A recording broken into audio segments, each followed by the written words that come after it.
Assalamualaikum warahmatullahi wabarakatuh. Selamat datang teman-teman di channel saya. Perkenalkan, nama saya Muhammad Soleh Reli Ubun. Jadi di video kali ini saya ingin berbagi ilmu kepada teman-teman semua. Saya ingin menambah wawasan teman-teman semua, dimana pada video kali ini saya akan membahas materi yaitu ekuitas pemegang saham laba ditahan. Nah, nanti saya akan memunculkan layar PPT di laptop saya. Saya akan menggunakan screen recording sekaligus menjelaskan poin-poin yang ada di dalam PPT itu. Jadi untuk selebihnya tolong disimak baik-baik video ini sampai akhir agar tersampaikan apa yang ingin saya sampaikan. Oke, stay tune terus dan enjoy this video. Oke guys, langsung masuk kepada pembahasannya. Di sini sudah tertera ekuitas pemegang saham laba ditahan. Jadi itu adalah topik pembicaraan kita kali ini. Nah, sebelumnya perkenalkan, nama saya Muhammad Soleh Reli Ubun. Saya mahasiswa Fakultas Ekonomi dari salah satu perguruan tinggi swasta di Jawa Tengah, yaitu Universitas Pekalongan. Saat ini saya masih semester 4 ya. Oke, langsung saya ke pembahasannya. Yang pertama adalah pengertian dari ekuitas pemegang saham. Jadi, ekuitas pemegang saham di sini adalah hak atas kekayaan atau nilai yang tertanam dalam perseroan. Nah, jika dilihat dari sudut pandang kesatuan usaha, ekuitas pemegang saham ini dapat dikatakan sebagai utang perseroan kepada pemegang saham. Oleh karena itu, ekuitas pemegang saham dapat juga dipandang sebagai gambaran hubungan yuridis antar perseroan dengan pemegang saham. Selanjutnya, ada 3 kategori yang merupakan bagian dari ekuitas pemegang saham. Yang pertama ada modal saham, yang kedua ada tambahan modal disetor, dan yang ketiga yang akan menjadi pembahasan utama kita yaitu laba ditahan. Apa sih itu laba ditahan? Laba ditahan merupakan sebagian atau seluruh laba yang diperoleh perusahaan yang tidak dibagikan kepada para pemegang saham dalam bentuk dividen. Setiap laba yang tidak dibagikan kepada para pemegang saham akan menjadi tambahan ekuitas pemegang saham. Dalam pembukuan, laba tidak dibagi menunjukkan saldo sebelah kredit, dan dalam laporan posisi keuangan atau neraca disajikan di sebelah pasifa atau biasanya di sebelah kanan ya. Aktiva di kiri, pasifa di kanan. Di dalamnya itu ada kewajiban plus ekuitas, termasuk pada struktur modal. Berikutnya ada pos-pos umum yang menaikkan atau menurunkan laba ditahan. Nah, sebagai berikut ya. Ini untuk kolom yang di sebelah kiri.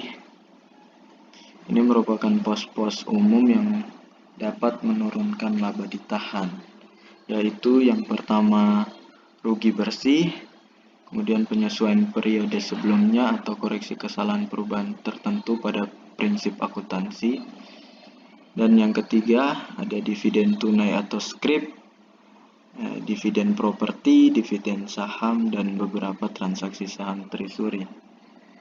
Kemudian yang di sebelah kanan ini merupakan pos-pos umum yang dapat menaikkan laba ditahan, yaitu yang pertama ada laba bersih, kemudian penyesuaian periode sebelumnya atau koreksi kesalahan perubahan tertentu pada prinsip akuntansi, dan yang terakhir ada penyesuaian kuasi organisasi. Selanjutnya, ketika laba tidak dibagi, laba tersebut dapat digunakan untuk yang pertama pembayaran dividen kepada para pemegang saham, Yang kedua, penutupan kerugian. Yang ketiga, cadangan untuk tujuan tertentu. Dan yang terakhir ada rekapitulasi. Selanjutnya, dividen. Di sini dividen merupakan transfer sejumlah nilai dari perusahaan kepada para pemegang saham atau pembagian laba ditahan kepada para ekuitas pemegang saham. Nah, nilai yang ditransfer ini biasanya merupakan aktiva perusahaan, baik itu kas maupun non-kas. Penentuan jumlah dividen yang tepat harus dibayarkan didasarkan atas akumulasi laba sesuai dengan hasil keputusan Rapat Umum Pemegang Saham atau RUPS. Nah, selanjutnya kita akan membahas apa saja jenis-jenis dividen. Di sini yang pertama ada dividen tunai atau kas. Yang kedua ada dividen properti. Yang ketiga ada dividen scrip. Yang keempat ada dividen likuidasi. Dan yang kelima ada dividen saham. Nah, dari seluruh dividen yang tadi saya ucapkan, kecuali dividen saham, mengurangi total ekuitas pemegang saham dalam perusahaan, karena ekuitas akan berkurang baik melalui pembagian dividen secara langsung maupun di masa depan. Jika dividen saham diumumkan, maka perusahaan tidak membayar dengan aktiva atau mencatat kewajiban. Perusahaan hanya perlu menerbitkan tambahan lembar saham kepada setiap pemegang saham dan tidak lebih dari itu. Selanjutnya kita akan bahas satu-satu, mulai dari dividen tunai atau kas. Nah, dividen tunai atau kas ini merupakan dividen yang dibayarkan kepada para pemegang saham berupa uang tunai. Untuk contohnya, di sini pada tanggal 20 Desember 2005, Inc. Corp mengumumkan pembagian dividen sebesar $1.000 untuk setiap lembar saham biasa yang beredar sebanyak 1.000 lembar yang akan dibayarkan pada tanggal 20 Januari 2006. Pengumuman dividen tersebut dicatat tanggal 28 Desember 2005 dan ayat jurnal untuk mencatat transaksi tersebut sebagai berikut. Nah, pada tanggal 20 Desember 2005, pada saat pengumuman dividen, jurnal yang dibutuhkan adalah laba ditahan dividen kas debit sebesar 1 juta dan kreditnya utang dividen kas sebesar 1 juta. 1 juta ini di mana pembagian dividen untuk di mana setiap sahamnya, setiap lembar saham biasa itu berharga 1.000 dolar dikali dengan saham biasa yang beredar sebanyak 1.000 lembar. Jadi ditemukan hasil 1 juta untuk laba ditahan dividen kas. Pada tanggal 28 Desember 2005, pada saat pencatatan dividen ini tidak di jurnal. Dan pada tanggal 20 Januari 2006, saat membayar dividen, jurnal yang dibutuhkan adalah hutang dividen kas pada kas. Jadi hutang dividen kas debit, kreditnya kas sebesar 1 juta rupiah. 1 juta dolar. Berikutnya untuk dividen properti. Di sini dividen properti biasanya dalam bentuk surat berharga perusahaan lain yang dimiliki oleh perusahaan, persediaan atau aktiva lainnya. Contoh, Milanko mempunyai 10 lembar 10.000 lembar saham Trinocor dengan harga perolehan 1.100 dolar pada tanggal 20 Desember 2005 diumumkan pembagian properti dividen untuk setiap lembar saham Milanko, di mana yang beredar di sini ada 5.000. Pengumuman dividen tersebut dicatat tanggal 28 Desember 2005 dan akan dibayarkan pada tanggal 20 Januari 2006. Nah, ayat jurnal untuk mencatat transaksi tersebut sebagai berikut. Pada tanggal 20 Desember 2005, pada saat pengumuman dividen, jurnal yang dibutuhkan adalah laba ditahan, dividen properti, debit, dan kreditnya hutang dividen properti sebesar 550.000, di mana 550.000 ini didapat dari 1.100 dolar dibagi 10.000 lembar saham Trinocor dikali 5.000 lembar saham yang beredar, 5.000 lembar saham Milanko yang beredar. Oke, pada tanggal 20 Desember 2005 pada saat pencatatan keuntungan itu, jurnal yang dibutuhkan investasi saham PTX, debit, dan kreditnya keuntungan yang belum direalisasi sebesar 50.000 didapat dari 5.000 lembar dikali 10 rupiah.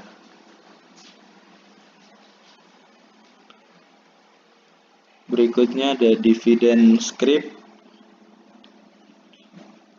di mana dividen scrip ini merupakan janji tertulis untuk membayar sejumlah tertentu di waktu yang akan datang. Hal ini disebabkan saldo kas yang ada tidak cukup. Dividen ini bisa berbunga dan juga bisa tidak. Contoh, pada tanggal 20 Desember 2005 diumumkan pembagian dividen dalam bentuk Wessel Promise sebesar 1 juta dolar dengan bunga 10% per tahun. Pengumuman dividen tersebut dicatat tanggal 28 Desember 2005 dan akan dibayarkan pada tanggal 20 Januari 2006. Ayat jurnal untuk mencatat transaksi tersebut sebagai berikut. Pada tanggal 20 Desember saat pengumuman dividen, jurnal yang dibutuhkan adalah laba ditahan, dividen scrip, debit, dan kreditnya Wessel bayar sejumlah 1 juta. Dan pada tanggal 20 Desember 2005 pencatatan dividen tidak di jurnal.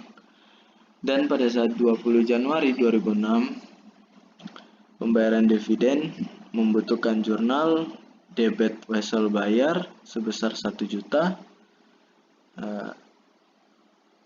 debit biaya bunga sebesar 8.333 dan kreditnya kas sebesar 1.8.333. Oke,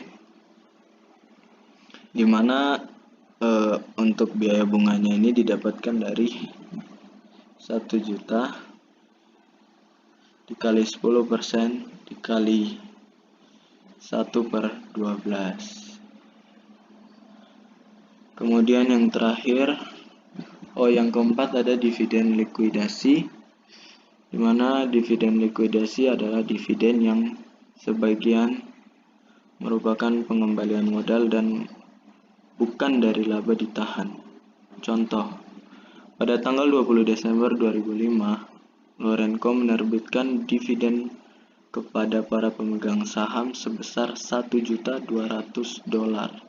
Pengumuman dividen tunai ini menyatakan bahwa 900.000 dolar harus dipertimbangkan sebagai laba dan sisanya merupakan pengembalian modal. Pengumuman dividen tersebut dicatat tanggal 28 Desember 2005 dan akan dibayarkan pada tanggal 20 Januari 2006. Ayat jurnalnya sebagai berikut. Tanggal 20 Desember 2005, pengumuman dividen. Jurnalnya debit laba ditahan sebesar 900.000 dan debit tambahan modal disetor sebesar 300.000 dolar dengan kreditnya yaitu hutang dividen sebesar 1.200.000. Nah, pada tanggal 28 Desember 2005, saat pencatatan dividen itu tidak ada jurnal. Dan pada tanggal 20 Januari 2006 saat pembayaran dividen, jurnal yang dibutuhkan adalah debit hutang dividen dan kredit kas sebesar 1.200.000 dolar. Berikutnya ada dividen saham. Nah, dividen saham ini merupakan pembagian tambahan saham tanpa dipungut bayaran kepada para pemegang saham sebanding dengan saham-saham yang dimiliki. Nah, pada dividen saham ini, dividen ini memiliki tujuan yaitu yang pertama untuk menahan laba secara tetap, yaitu dengan mengkapitalisir laba tidak dibagi dan dikreditkan modal saham. Pembagian dividen tanpa menggunakan pembayaran tunai atau aktiva yang diperlukan untuk modal kerja dan ekspansi, serta untuk menaikkan jumlah lembar saham yang beredar sehingga harga pasarnya akan turun. Nah, ukuran dividen saham itu ada dua, yaitu dividen saham kecil, di mana dividen ini kurang dari 20% dari saham perusahaan yang diterbitkan dicatat pada nilai pasar wajar. Dan dividen yang kedua adalah dividen saham besar, di mana dividen 20-25% dari saham perusahaan yang diterbitkan dicatat pada nilai nominal. Kemudian dividen saham dapat dibagi dengan cara satu, biasa. Dividen saham berupa saham yang sejenis sama. Dividen ini jenisnya sama ya, yaitu dividen saham biasa untuk pemegang saham biasa. Yang kedua, dividen saham prioritas untuk pemegang saham prioritas. Nah, yang kedua spesial. Dividen saham itu tipe saham berupa saham yang jenisnya berbeda. Kalau tadi yang biasa sejenis, dan yang ini sahamnya berbeda. Di mana dividen saham prioritas untuk pemegang saham biasa dan dividen saham biasa untuk pemegang saham prioritas. Kemudian, untuk mencatat dividen saham terdapat beberapa harga yang dapat digunakan, yaitu yang pertama dicatat sebesar harga pasar pada saat saham dibagi, dan dicatat sebesar nilai nominal pada saat saham dibagi, serta sebesar harga jual sahamnya sehingga jumlah agio dan disagio sama. Kemudian penyajian dan analisis ekuitas pemegang saham. Penyajiannya 3 kategori berikut biasanya muncul pada kelompok ekuitas pemegang saham, yaitu yang pertama modal saham, tambahan modal disetor, dan yang terakhir laba ditahan. Untuk analisisnya dapat digunakan dengan rumus pengembalian atas ekuitas pemegang saham sama dengan laba bersih dividen saham preferen dibagi rata-rata pemegang saham biasa. Dan yang terakhir, untuk laporan ekuitas pemegang saham. Laporan ekuitas pemegang saham di sini biasanya disajikan dalam format sebagai berikut, yaitu yang pertama saldo pada awal periode, yang kedua penambahan, ketiga pengurangan, dan yang terakhir ada saldo pada akhir periode. Oke guys. Nah, gimana guys videonya? Udah cukup menambah wawasan kalian bukan? Buat kalian yang dari tadi udah nonton tanpa di skip sampai detik ini, pasti kalian tahu apa itu ekuitas pemegang saham, apa aja kategorinya, terus apa itu laba ditahan, apa yang dimaksud dividen, bagaimana kebijakannya, dan juga apa saja jenis-jenis dividen itu, dan bagaimana penyajian dan analisis ekuitas pemegang saham serta laporan dari ekuitas pemegang saham itu sendiri. Nah, mungkin itu saja video kali ini. Kurang lebihnya saya mohon maaf. Terima kasih buat kalian yang udah nonton video ini. Jangan lupa di like, komen di bawah, share ke teman-teman kalian, dan subscribe. Oke, mungkin itu saja. Wassalamualaikum warahmatullahi wabarakatuh.